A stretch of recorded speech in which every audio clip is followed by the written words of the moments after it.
Ilaina ny finiavana politika avy amin'ireo tompon'andraikitra ambony eo amin'ny sehatry ny harena kibon-tany raha iady amin'ny fanondranana tsokosoko sy ny fitrandrana amin'ny tsara-drazy ny harena kibon-tany ny fitondram-panjakana.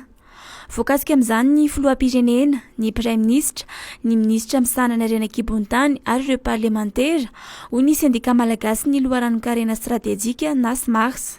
Mihamazolaka eto Madagasikara hoy izy ireo ny fanondranana tsokosoko ny harem-pirenena ka izay indrindra no isany nahatonga ireo mpiasa ao amin'ny ministeran'ny harena kibon-tany sy ny loharanon-karena stratejika hivondrona anaty sendika mba hanamafisana ny ady amin'izany tranga izany.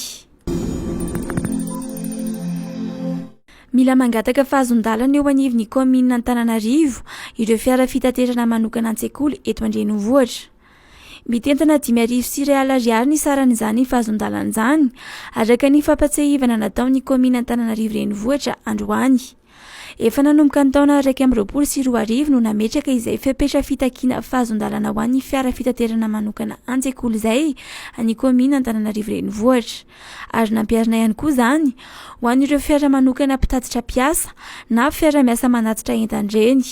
Ankoatra izay dia mila mandalo fitsirihana ara-teknika avokoa ny fiarakodia manao asa fitateran'olona na fitaterana manokana aza ka mifamezivezy manerana ny tanàna.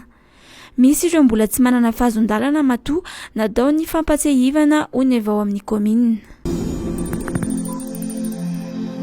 Miamazo hery ilay tangoron-drahona nitondra rotsakorana betsaka tany avaratry ny nosy tato anatin'ny andro vitsivitsy izay araka ny filazana navoaka ny sampana mpamantatra ny toetr'andro androany zoma tamin'ny iray ora tolakandro.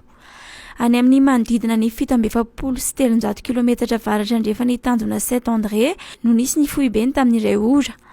Manodidina ny 5,700 hatramin'ny 10 kilometatra isan'ora ny rivotra miaraka aminy ary arahina tafiotra 15 kilometatra isan'ora anaty oram-baratra. Mikisaka miakandrefana ny diany ka mahafaka 12 kilometatra isan'ora. Hipaka amin'ny morontsirak'i Mozambika izany andro ratsy izany raha piso sabotsy. Tsy anakorotana ny toetry ny andro eto Madagasikara ny fisian'izany ary tsy misy ny filazana loza saingy raha emazo kosa ny mety ho fivoarany atao anatin'ny andro avy.